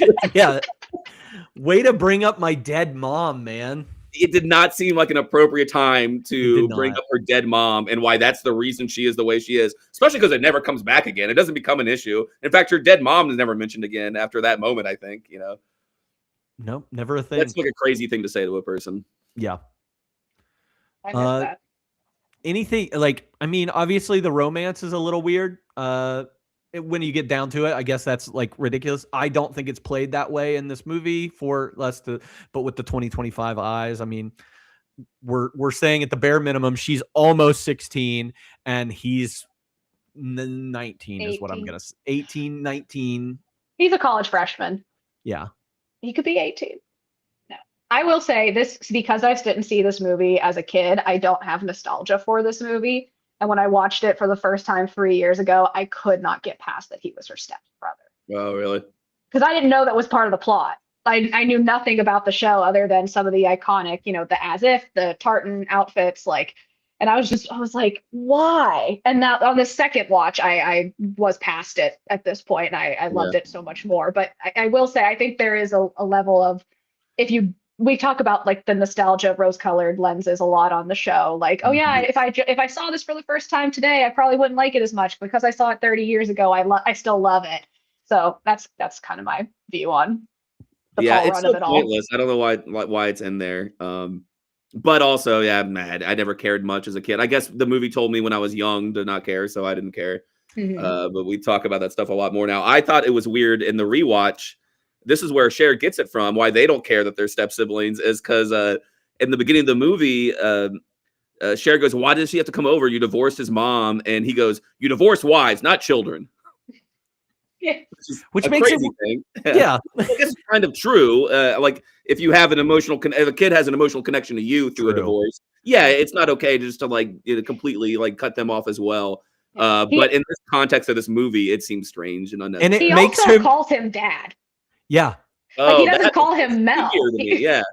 He doesn't call him Mel. He calls him dad. I was about to say, it doesn't help with them being like, "You're my stepbro," because it makes him feel more like a brother if he's like, "That's my son. I don't care if I'm divorced from his wife. That's my son now." So yeah, I guess in my headcanon, they spent 1 year in the same house when they were young adolescents. Then the divorce happened, but the dad keeps up with them and has helped them get an internship. So they didn't take baths together as kids. In a lot of ways. But yeah, it's still not, doesn't need to be there. But I don't care. I love this movie. Yes. What's the best music moment for you? I had Kids in America, the opening scene. It's so good. I just love it. I love that song. Yes. Ryan? I agree. The opening goes pretty hard with that song. I think the quintessential music moment in the movie is "Riding with My Homies" with Coolio. Yeah. Because it goes throughout. It's like a theme throughout the thing, throughout the movie. But it does feel, it feels equally stupid teen movie ridiculous and true and cool at the same time. I also love, speaking of rolling with the homies, that Elton has basically a choreographed number with his friends on the pool. They're all leaning back and leaning forward while this song's on. I thought that was really funny. My best music moment is going to be the Mighty Mighty Boss Tones at the frat party. Because I desperately want to be the dancer in a ska band. And I like ska. Ska is cool. The Mighty Mighty Boss Tones are cool. That seemed like a bad music choice for that party. The song that's in the movie doesn't seem like the right song for a frat party, especially for Mighty Mighty Boss Tones. If this is, I don't know which came first, the rise of ska and swing dancing in the mid '90s, or this movie had it first. I don't know, but you think they would use one of their bigger hits, I did have a moment where I was like, ska? Is it? Are we ska? Okay, that doesn't seem like something Cher would be into. Does maybe see, maybe that's part of Christian's lore, because it's the party he wanted to go to. But does that mean that the guys in Mighty Mighty Boss Tones are gay, and that's why Christian was hanging out with them? Is that canon? No, because it was Josh's friend's party. Oh yeah, that's right. Because the guy because Christian very coolly says, "You seem like you know where all the good clam bakes are," meaning parties. And then she says, "Oh, my stepbrother's friends are having a party." Right. And that's why they're there. Nice. My last what the fuck moment was when the Mighty Mighty Boston's guy does a stage dive at the end, and it's very planned and very bad. Worst stage dive ever. Cut it out of the movie. I don't need it. Just do it right and get it out of the movie. Do it right or pay the price. All right, let's move on to F, Marry, Kill, where we choose 3 characters and play this game. I have 2. Since we're in the we're in the end game now. Cher, Ty, and Dion. I'm probably gonna marry Cher, F Ty, kill Dion. Why? Ty's a good time. Also not a virgin. She's got the experience. I was wondering if that's why you chose Ty for that. Yeah, Dion's kind of like a non-entity. I mean, she is Cher's best friend, but like I think Cher is smarter. I mean, Dion's funny, but it's more so because she's kind of mean undertone of it all. I don't really want someone to be mean to me. So I kind of agree with that about Dion. She'd be my K but it's just because she doesn't have enough time on screen. So she does seem, I would say she does seem smart at times or whatever, but all the materialistic and like kind of bitchy high school things about Cher is all you get out of Dion. You don't get the other side like you get with Cher. But I would marry Ty and fuck Cher. And man, I hate to kill Dion in this because I like her so much, and she's loyal. Her and Murray, they're together through it all. They have a sweet relationship. I love them. I think they're adorable. But I think I agree with you guys. I think I marry Cher. Kill Murray, and they could be together forever. That's true. Speaking of killing Murray, let's do Murray, Travis, and Josh. Oh. Also, while you're thinking of this, did you all think it was weird that they were talking about like their weddings at the end of this movie? At Miss Geist's wedding, they were like, "We have a bet going about who's gonna catch the bouquet." And I did read that not as we're getting married soon, as much as this is just a fun thing to do. Yeah.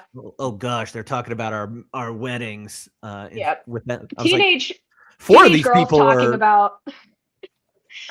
Teenage girls planning their wedding together is totally normal. Their boyfriends being involved is not.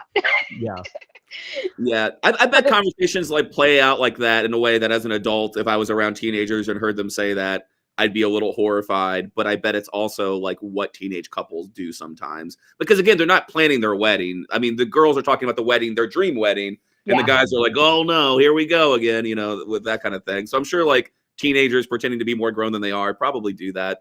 But it's not necessary in this movie. The end 10 minutes just has like a lot of fluff, which is crazy because it's such a tightly packed movie. And the whole wedding scene kind of is that. Yeah. It's the only thing that I was just like, you could have not told me or emphasized that they were 15 years old in this movie, and I would have been completely fine. Just being an obscure age, like people don't necessarily have to get their driver's license at age 16. I know plenty of people that don't get their driver's license till much later, or maybe Cher and Dion have just failed their driving test over and over and over again. A couple lines could have cleared that up, and they could have been 17. They could have been 18 even. Not that it's any better, Megyn Kelly, but like it's. But yeah, might have made a difference to me. Okay, Murray, Travis, Josh. I'm gonna be honest. I just want to marry Travis, and I don't care about the other 2. Damn! Wow. Is it because Travis is going to go on to be a famous skateboarder? No, it's because he's the heir to the Birkenstock throne, and I love a Birkenstock. Big Birkenstocks for life. Big Birk fan. I'm wearing them right now. I have Birks on as well. Although you get free Birkenstocks for life, and what is that, like 3 pair? Oh yeah, it's true. They're a lifetime warranty.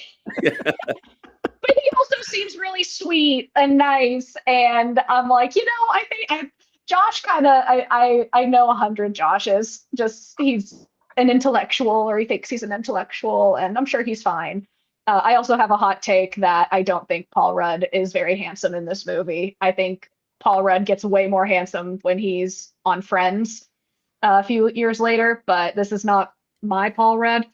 So I'm kind of like, eh. And then same argument for Dion with Murray. You don't get a lot of screen time with him, so I don't really know him that well. So I'm kind of like, I could go either way with the F in the kill, but I am gonna marry Travis. All right. I like that. Hot takes. Yeah. Ryan, who you effing? Who you marrying? Yeah, I'm struggling because I feel like I should want to marry Travis for the same reasons I wanted to marry Ty. It's just that they're sweet and fun and kind, and I'd rather live the rest of my life with somebody who's like that, I guess. Yeah. But I'm gonna kill Travis. I don't know. I mean, I can't draw Marvin the Martian. I'm not trying to learn. It's not even, they're not even that good at drawings. If you like pause it and look at the drawings of like, it's an okay Marvin the Martian. Yeah. He's giving her way too much credit. Yeah, but I think that is the thing, is that they're like teenage stoners, so they're like, everything is so cool. That's true. Yeah. And I think I would fuck Murray and marry Josh. Alyssa's got a good point. I have known a million Joshes or whatever. Paul Rudd's attractive. That's not the biggest deal, but I don't think Paul Rudd can fuck in this movie, though. No. I don't think, like, he's making out with his girlfriend in one of these scenes, and it's not attractive to me. Like, he doesn't seem like he's doing a good job. Okay. Yeah. Yeah. That's my take. That's fair. I guess I just would fall for the college coffee shop guy a little bit, a little more than the others, I think. Mhm. And hopefully he would grow up and be chill. But also, I do think through his attraction to Cher and Cher's ability to like bust his chops, I feel like in a relationship I could keep him from being too snobby or like stuck up. Yeah, I think I marry Travis or marry Josh as well, and fuck Murray and kill Travis. Travis doesn't deserve that, but he doesn't. He's a kind person. He's like the only good person in this movie, consistently. Yeah. Or Miss Geist. I should have thrown her in there. Oh, I would marry and fuck Miss Geist easy. And her name is Twink Kaplan. Yeah. That's Great like name. Amy Heckerling's like best friend is Twink Kaplan. So which is the first time I read it, I read as Twink Captain and really thought that's what I read. Twink Captain is a great name too. I think I saw them at a drag show recently. So that's what they called Christian in high school. Yeah. All right. Who do you think gave the best performance in this movie? I think we've got a couple answers here. I think it's Alicia.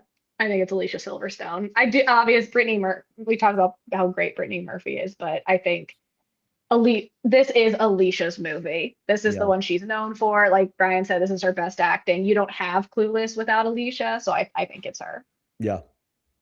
100%. That's what I wrote too. As much as I raved about Brittany Murphy being a great actor, like Alicia Silverstone just crushes this role, and it's such a tricky role. I'm sure in Pair With we're going to talk about like one other movie that's has a lot of similarities, but like it's such a tricky role to make this character likable and cute without being overly sexualized or stupid or mean or shallow. Like, and her the script is doing a lot of work, the director's doing a lot of work for that, but I think her performance like makes Cher a character everybody likes when like 80% of the audience should probably hate her, you know? Yeah, I agree.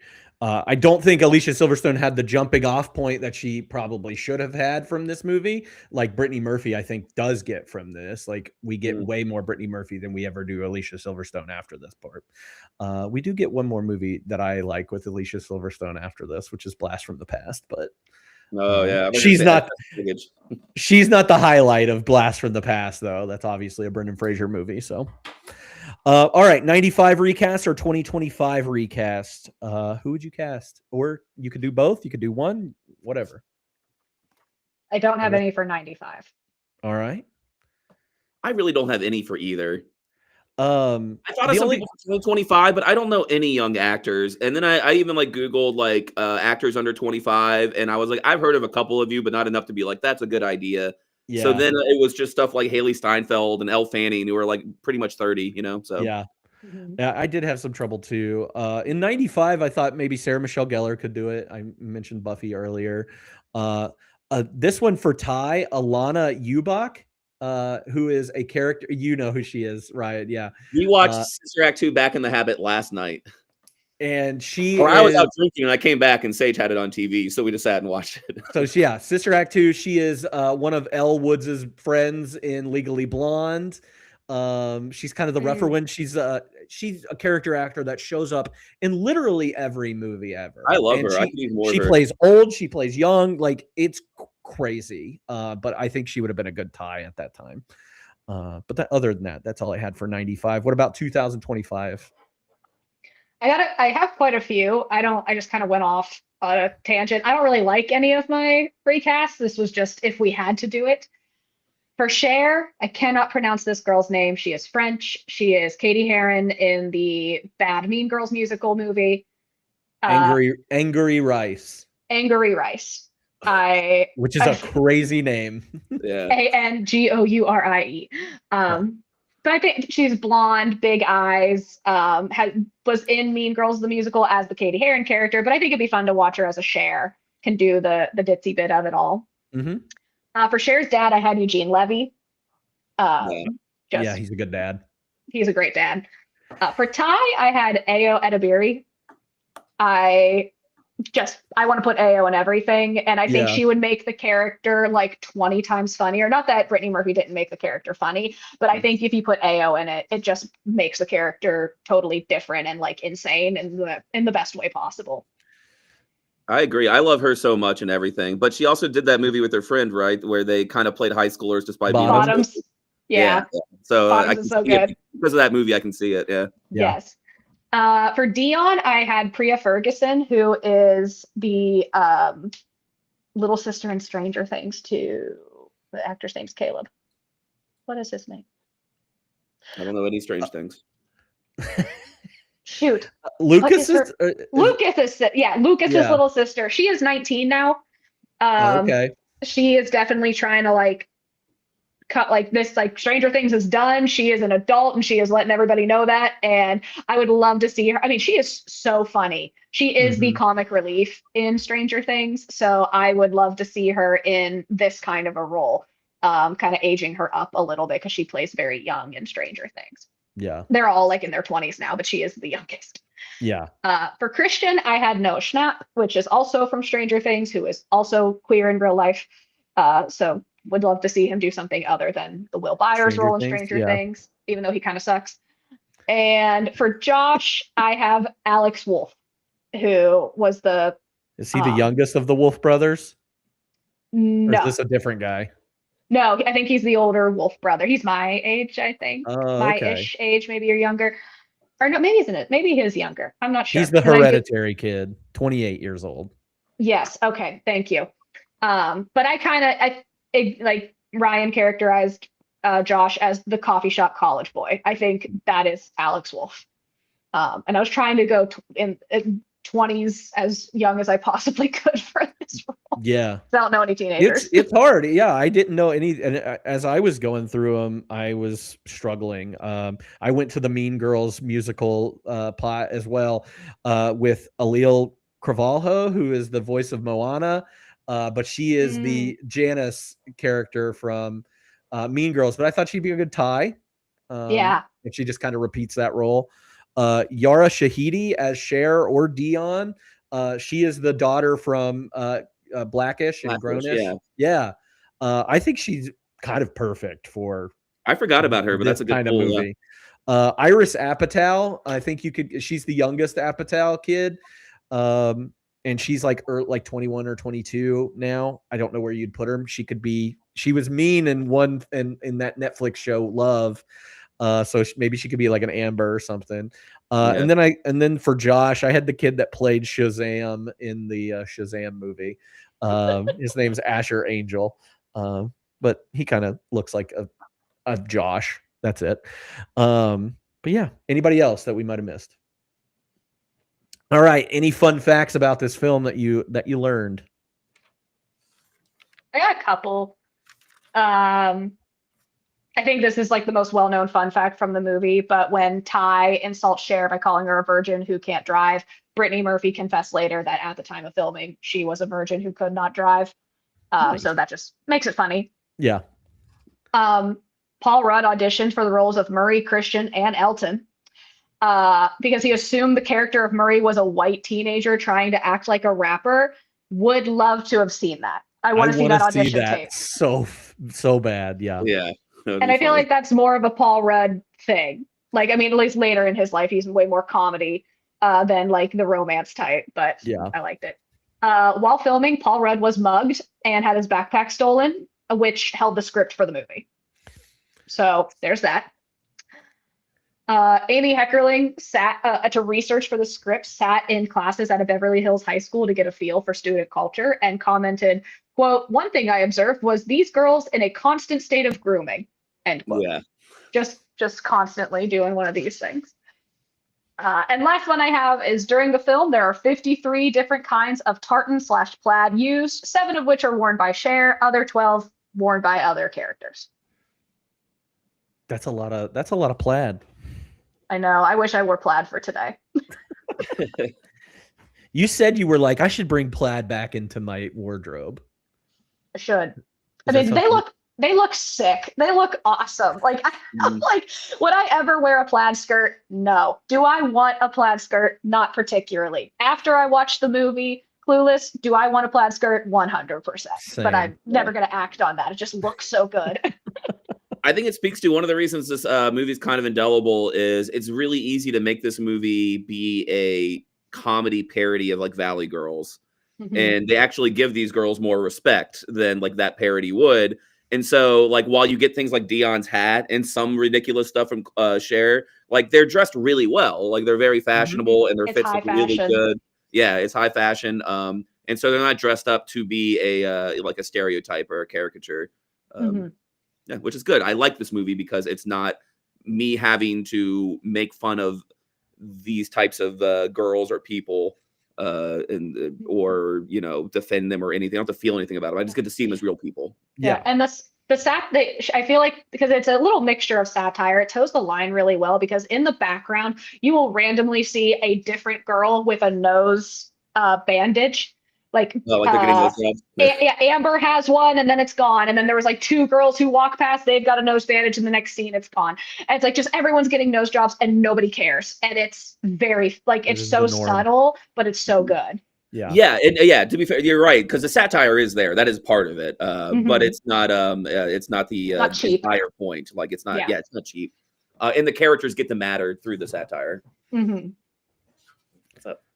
On top of that, I think I read the number that Cher had 63 outfit changes in the movie, which I didn't do the math, but it has to average out to like one every 38 seconds or something. Yeah, that's crazy.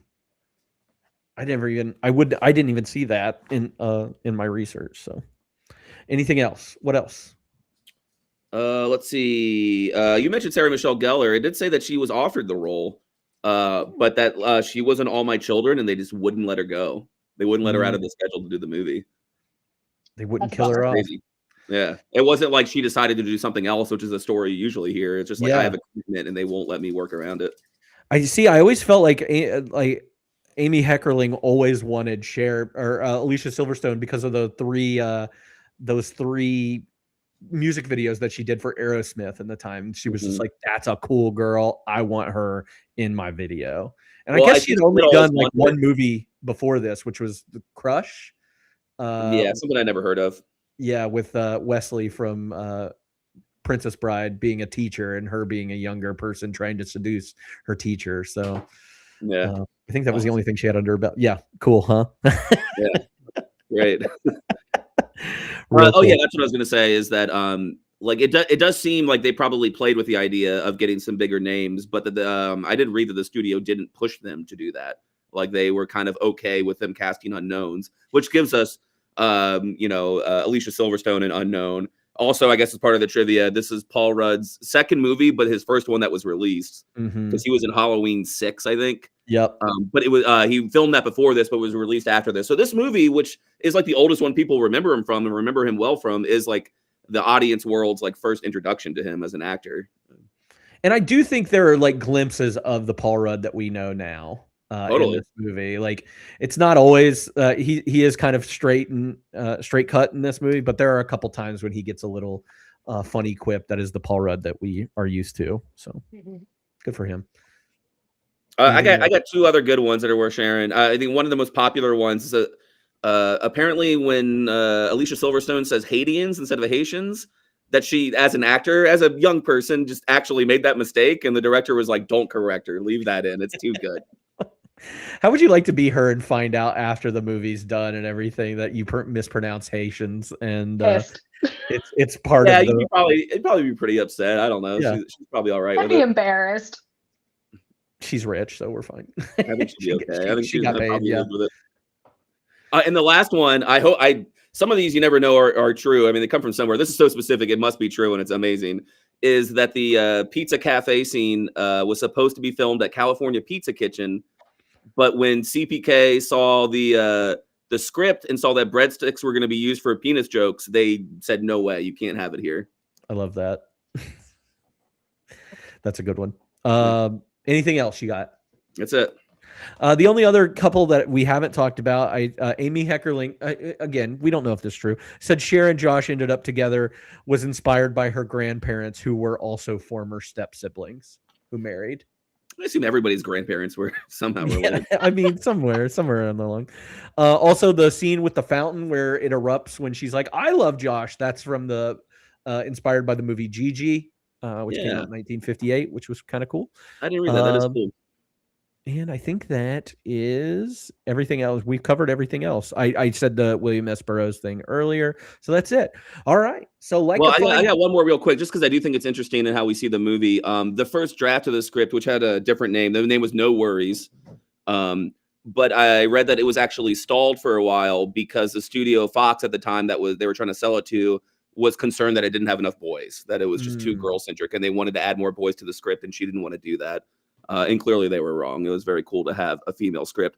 That circles back onto Elton when we were talking about Elton being kind of creepy, but he's not a supervillain in this movie because he doesn't matter as much as Cher and Ty matter. Right. And so that's what makes it cool, that there doesn't have to be a male as a villain or a hero or a final, a love thing. Even Cher and Josh become equal matches. You kind of see them as at the end, and not like a hero swooping in. So it's cool that she stuck with her script and eventually wrote a movie about young women and didn't have to put a bunch of dudes in it. Yeah, I love it. All right, like a fine wine and dish, if you could pair this movie with another movie for a double feature, what would you choose? I'm sure we'll have some crossovers here, but I feel like I'm gonna have all the same ones, or at least my crossover. Yeah. Mean Girls and 10 Things I Hate About You are two of like the top that come to mind immediately. Mean Girls for the Regina George taking Katie under her wing. 10 Things I Hate About You, just, the Shakespeare adaptation, the random, shitteth doth hitteth the fan, the random Shakespearean quotes throughout the movies, or at least in this one, just quotes. She's the Man, because that's one of my favorite movies of all time, and it's just fun time. Again, another fun Shakespeare retelling. I had Emma, which makes sense. This is what it's based on. I don't know when Emma comes out with Gwyneth Paltrow. Is that a 90s movie? Yes, it is. 1 or 2 years later, right? Yeah, I think it's like 97 or 98. Yeah, I wanted to pair it with that one specific. I'm wrong. Oh, as I wanted to pair with that one specifically because they do come out in this like relatively close to one another for like the original adaptation to a new age adaptation. So I think it would be fun to just kind of do like a comparison of two 90s Emmas. Have you seen that? Mm-mm. I haven't either, but I didn't know it actually happened. I'm kind of interested now, having read the book at least once and thinking about the story with Clueless to watch it.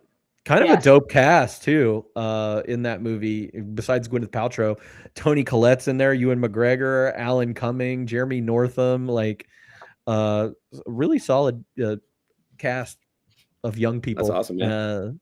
Yeah. Alan Cumming plays the Elton character. That's weird. Yeah. Back then, I guess. Yeah. I got one more, and this is like the one that might be out of left field, and it's Hello, Dolly. Specifically, I mean, you can go with, the Barbra Streisand movie or the stage musical, but when Cody was explaining the plot to me of Emma, because I was like, what's Emma about? Because I know this is based on Emma. And he's like, oh, it's this girl who really enjoys matchmaking and then realizes that she wants to be matchmade herself. I said, oh, so that's Hello, Dolly. That's the entire plot of Hello, Dolly, is that she likes to meddle and likes to get involved in people's lives because she's nosy and she wants to matchmake people specifically, and then decides, you know what, I should be I should settle down with a nice man as well. So that's my random pairing for that one. Nice. Ryan, what do you got? I got Friday. Great, 2 90-minute comedies right back to back. It I was a watched good them one in the past week, and watching them both in a row works pretty well. Not bad. Richie Rich, 52/classic. And then I think like the movie, the elephant movie in the room is Legally Blonde. We were watching this, and my partner was just like, "So they Legally Blonde just ripped this whole thing off, huh?" And it was, when you watch them, like when you go back and watch it, it is very same. But they're both such good movies. I like them both so much, and they're very cool for making characters that are either overly idolized or overly hated.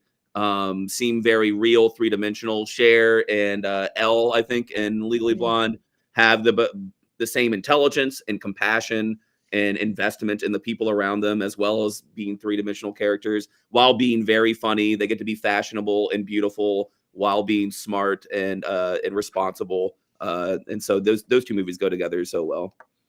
I could write a dissertation on Legally Blonde. Love that movie. It's so good. Anything else? I was trying to go back and look for something older, like Hello Dolly. It's a good pull. There's a lot of stuff that makes sense because I was just kind of like, I was like Googling like movies about rich girls. And so there's obviously like a lot of like Sabrina and other Audrey Hepburn stuff. Bringing a Baby came to mind as a comedy. But those all are like traditional love stories, which Clueless isn't. So I think if I dug a little deeper, there's got to be something older that could match pretty well, but I didn't really find it. I made Alyssa watch Bringing Up Baby this year or maybe the year before, and it was like last January, I think. Yeah, and that's a wild movie. It's crazy. Yeah, it's a crazy movie.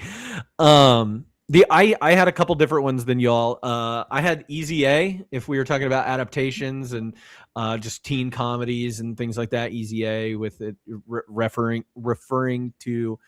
The Crucible, right? Or no, Scarlet Letter. Sorry, Scarlet Letter. Not the Crucible.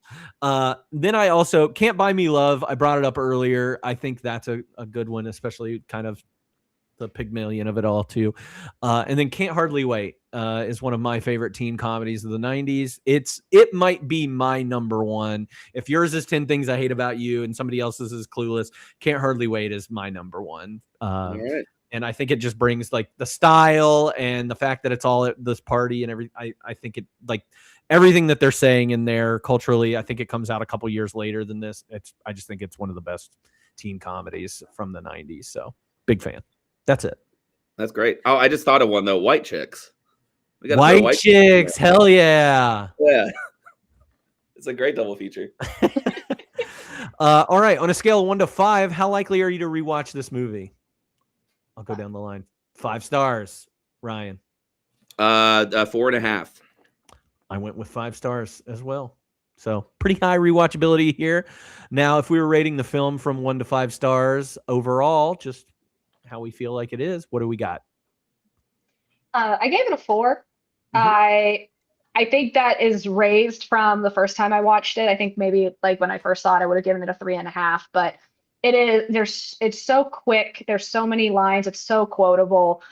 It is sweet. Cher's character is way more depthy than maybe I gave it credit for the first time I saw it. So I think it has to be a solid 4. And then to know what it has done culturally as well, to give me all the movies that are all my favorites in the 2000s. I got to give it its props for that. Yeah. Ryan? I also gave it a 4. I think it's that good.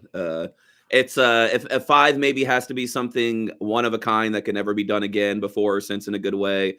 4 is the best version of a type of movie, and I think Clueless is like the best version of this type of movie by far. Yeah, it's really good. There's not a lot bad to say about it. It's so much fun from beginning to end. I hover with this movie between 3.5 and 4. It's like there's so many montages, but gosh, the like joke to minute ratio, like it's so tight of a script and everything's so good and the characters are again charming is the only word I can think of whenever I'm referring to this, so it's hard for me not to give it a 4 overall. So all right, well, we did it. We finished it out strong. Thank you to my guests, Ryan, Alyssa. Before we wrap up, have you watched anything recently that you would like to recommend to people? I know it's only been a day for you, Ryan, but It's been a week or so, or a couple weeks for you, Alyssa. Have you watched anything you would recommend? I would say, not that hasn't already been talked about on the I watched Friday. Friday was awesome. I loved Friday. That was a good time. You did love Friday. You did love I thought Friday. it was so funny. And when you talked about One of Them Days, that was one of my favorites from 2025. So if you liked Friday, you should watch One of Them Days. But I haven't really watched too much recently. That's okay. Ryan, did you watch anything in a day? I didn't watch anything in a day. I saved 2 to talk about from my early 2025 rewatches. I could recommend The Assessment, which was a sci-fi psychological slow burn thriller from the early in the year. Elizabeth Olsen and a really great actor whose name I don't know plays her husband in the future, where you have to apply to have children.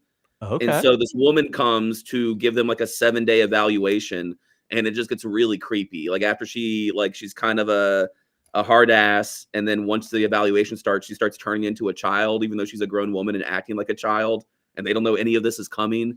And it's a lot of creepy stuff happens. It's pretty good. Okay. I'm into that. Yeah. And then just for the horror, just a quick, interesting horror movie. Steven Soderbergh had 2 movies come out this year within a few months of each other. Black Bag was amazing. People talk a lot about Black Bag if you like a slow burn spy thriller.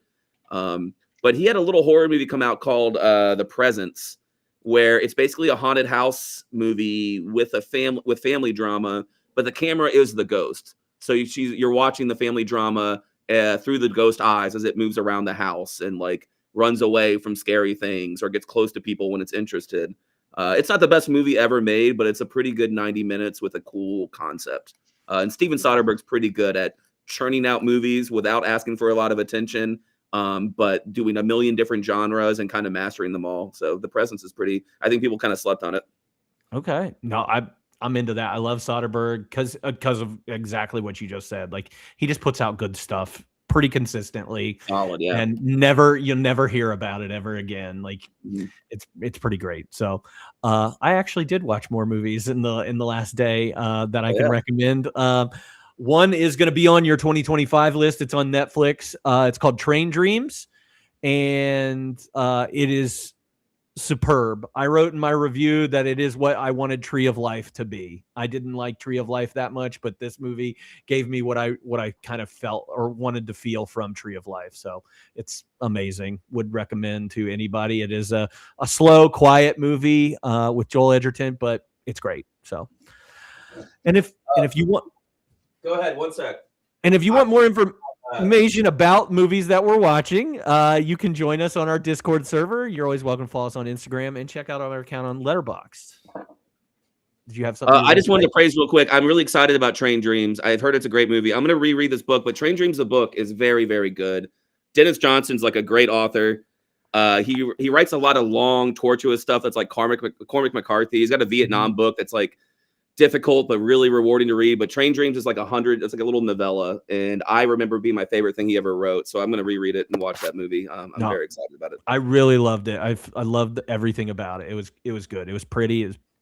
It left me with a lot of emotions that I couldn't emote at the time. But man, I am going to think about this movie for a while. So, all right. Well, tomorrow is our last show of the year. We're doing our Slashy Awards. If you haven't voted on those, there's a link in the Discord that you can go to vote on those. I've put it out there. I might put it out on the Instagram here after this. We'll give out a few awards. We'll look back on 95. We'll roll out our new list for 1996 and give you a sneak peek at our new intro video.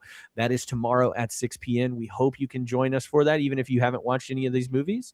Thank you all so much for tuning in. We'll see you next time on 52/1995. Hit them with it. Be nice to women. Hell yeah. Be nice to women.